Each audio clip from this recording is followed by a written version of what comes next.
आज का हमारा टॉपिक है डिसोल्यूशन ऑफ पार्टनरशिप। जब हमने इस बुक को स्टार्ट करा था तो हमने इसके फंडामेंटल्स स्टार्ट करी थी और आज हम इस बुक के एंड चैप्टर पे आ चुके हैं जिसका नाम है डिसोल्यूशन ऑफ पार्टनरशिप। अब तक आपने जो पढ़ा था वो पढ़ा fundamental, goodwill, admission, retirement and death. और आज हमारा टॉपिक है डिसोल्यूशन ऑफ पार्टनरशिप। हम पूरे बेसिक से जाएंगे और एक एक टॉपिक को डिस्कस करेंगे। अगर आप शुरू से लेकर एंड तक इस वीडियो को देखते हो तो आपको 110% ऑफलाइन फीलिंग्स 100% आएगा। तो चलो स्टार्ट करते हैं। डिसोल्यूशन वर्ड, सबसे पहले हम समझते हैं कि ये डिसोल्यूशन वर्ड का मतलब होता क्या है। डिसोल्यूशन का मतलब होता है किसी भी चीज को खत्म कर देना, समाप्त कर देना। और यहां पर हमारा टॉपिक है dissolution of partnership form. Partnership form का मतलब है कि अब यहां पर हम पार्टनरशिप फॉर्म को पूरा खत्म कर रहे हैं, समाप्त कर रहे हैं, बंद कर रहे हैं, शट डाउन कर रहे हैं, वाइंड अप कर रहे हैं। आप कुछ भी वर्ड लो, मीनिंग इससे। शट डाउन का मतलब होता है बंद कर देना, खत्म कर देना। तो ये जो डिसोल्यूशन ऑफ पार्टनरशिप है ये हमारा दो तरीके से होता है। आई मीन टू से दो तरीके का होता है। एक होता है हमारा डिसोल्यूशन ऑफ पार्टनरशिप एंड दूसरा होता है डिसोल्यूशन ऑफ पार्टनरशिप फॉर्म। तो जैसा कि मैंने कहा डिसोल्यूशन का मतलब होता है खत्म करना, समाप्त करना, और डिसोल्यूशन ऑफ पार्टनरशिप फॉर्म का मतलब होता है फॉर्म का वाइंड अप होना। ये दो तरीके का डिसोल्यूशन होता है। एक होता है डिसोल्यूशन ऑफ पार्टनरशिप और एक होता है डिसोल्यूशन ऑफ पार्टनरशिप फॉर्म। दोनों ही अलग अलग होते हैं, कभी भी इसको आप एक ना समझना। डिसोल्यूशन ऑफ पार्टनरशिप का मीनिंग अलग होता है, डिसोल्यूशन ऑफ पार्टनरशिप फॉर्म का मीनिंग अलग होता है। तो मैं पहले बताऊं कि डिसोल्यूशन ऑफ पार्टनरशिप होता क्या है। It means change of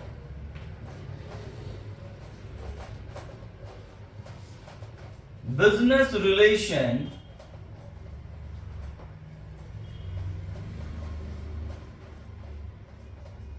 between the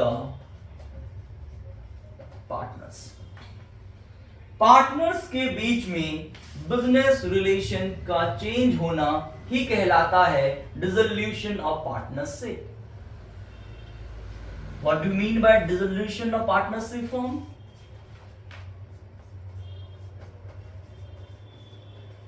It means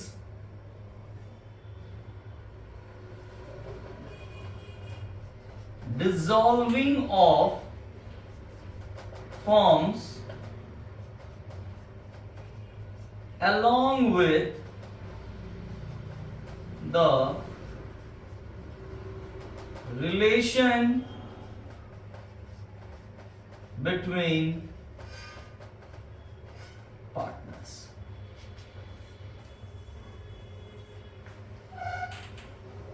dissolution of partnership का मतलब होता है कि पार्टनर्स के बीच में जो रिलेशन है उसको चेंज करना। और डिसोल्यूशन ऑफ पार्टनरशिप फर्म का मतलब होता है फर्म को डिसॉल्व करते हुए पार्टनर्स के रिलेशन भी खत्म होते हैं।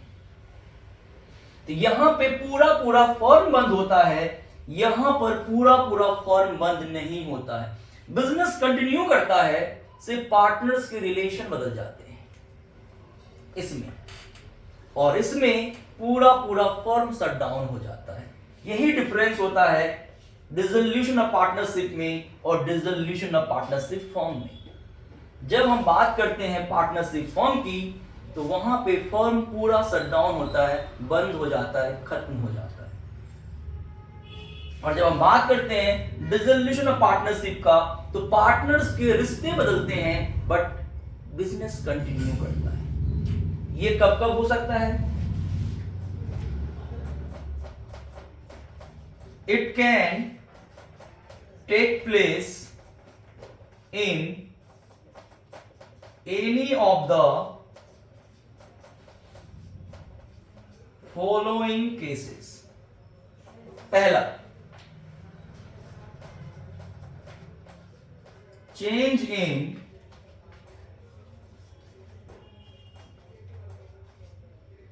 existing profit share among partners। दूसरा, admission of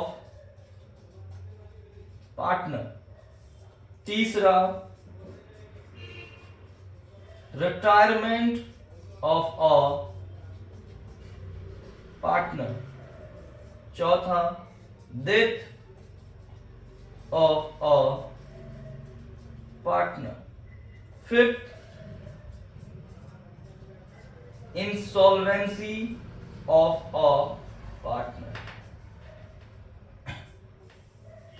इस केस में पार्टनरशिप डिसॉल्व कैसे होता है मैं आपको फर्दर डिस्कस करके बताऊंगा वीडियोस में। और जब ये वाली बात होती है कि फर्म कैसे डिसॉल्व होता है, ये किन किन केसेस में होता है, इसके बारे में बात करते हैं। It can take place in any of the following cases. Number 1, by agreement। Number 2, by compulsory resolution।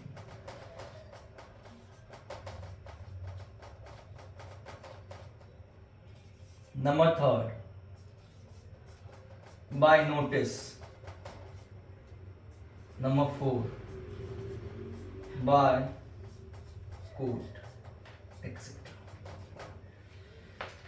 तो चलिए एक एक टॉपिक को डिस्कस करते हैं। डिसोल्यूशन ऑफ पार्टनरशिप, मैंने आपको बताया ये दो तरीके का होता है, dissolution of partnership and dissolution of partnership form. ये दोनों ही अलग मीनिंग देते हैं और दोनों होता भी अलग है। डिसोल्यूशन ऑफ पार्टनरशिप का मतलब होता है कि बिजनेस कंटिन्यू करेगा, पार्टनर्स के सिर्फ रिश्ते आपस में बदल जाएंगे। और ये कब कब होगा? मान लेते हैं कि A, B and C are partners of a firm and they are sharing profit in the ratio 3:2:1 and C कहता है कि यार मुझे ना प्रॉफिट में बहुत कम हिस्सा मिलता है, I am not okay with this profit sharing ratio. तो ए और बी पूछता है कि then what should we do? तो वो कहता है कि यार प्रॉफिट शेयरिंग रेशियो को ना चेंज करो। हम सारे एग्जिस्टिंग पार्टनर हैं। एग्जिस्टिंग का मतलब होता है जो पार्टनर्स बिजनेस को पहले से कंटिन्यू कर रहे हैं। तो सी कहता है यार हम एग्जिस्टिंग पार्टनर हैं, तो रेशियो को बदल दो, ऐसा करो कि इक्वल प्रॉफिट शेयरिंग रेशियो कर। तो ए और बी कहता है ओके, तुम हमारे पुराने पार्टनर्स हो तो चलो हम इतना कर सकते हैं तुम्हारे लिए। तो पहले उनके बीच में क्या रेशियो था? 3:1। अब उनके बीच में नया रेशियो क्या है? विद म्यूचुअल कंसेंट क्या बन गया? 1:1:1। तो जो उनका पहले रिलेशन था वो बदल करके अब क्या हो गया? 1:1:1। तो क्या लिखा है कि पार्टनरशिप का डिसोल्यूशन का मतलब होता है it means change of business relation between the partners. तो देखो पहले जो रिलेशन था वो टोटली चेंज हो गया। इसका मतलब हम बोल सकते हैं कि डिसोल्यूशन ऑफ पार्टनरशिप हुआ है। बिजनेस बंद नहीं हुआ ना, प्रॉफिट तो शेयर कर ही रहे हैं, बस रेशियो बदल गया। दूसरा, ABC पार्टनर्स हैं जैसा कि हमने अभी डिस्कस करा, और उसने कहा कि यार चलो एक नया पार्टनर की रिक्वायरमेंट है, व्हाई नॉट, चलो डी को अपॉइंट कर लो एज अ न्यू पार्टनर। और डी को अपॉइंट करने के बाद लॉजिकली रेशियो बदल जाएगा।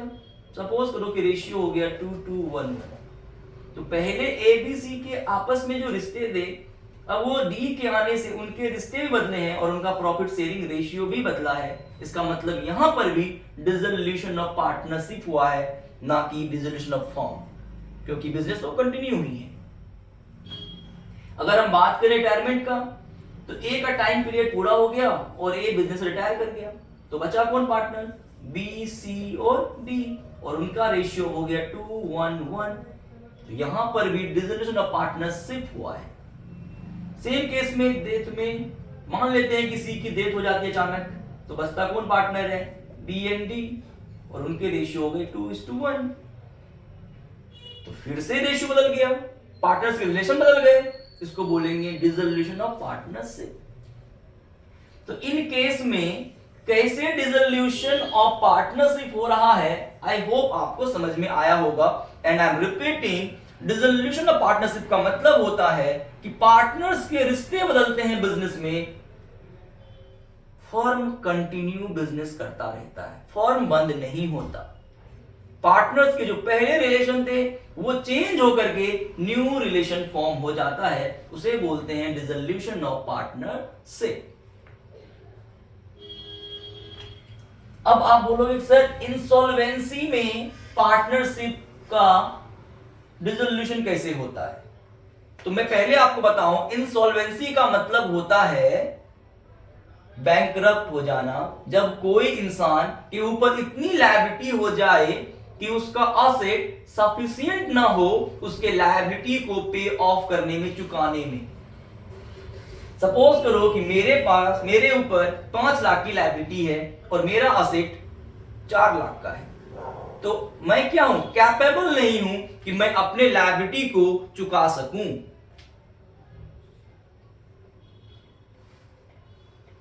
इसका मतलब मैं इंसॉल्वेंट हो गया हूं।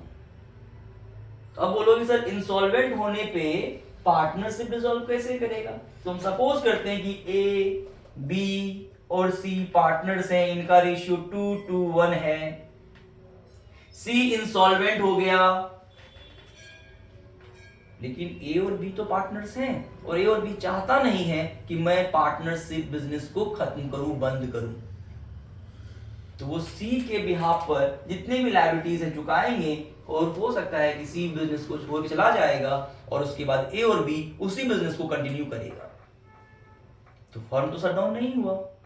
तो हम बोल सकते हैं कि इंसॉल्वेंसी ऑफ पार्टनर्स जब कभी एक होता है और वहां पे नंबर ऑफ पार्टनर्स 2 से ज्यादा बच जाते हैं और वो कंटिन्यू करना चाहते हैं, तो हमारा फर्म शट डाउन नहीं होता, इसको बोलते हैं डिसोल्यूशन ऑफ पार्टनरशिप। अब हम समझते हैं कि डिसोल्यूशन ऑफ पार्टनरशिप फर्म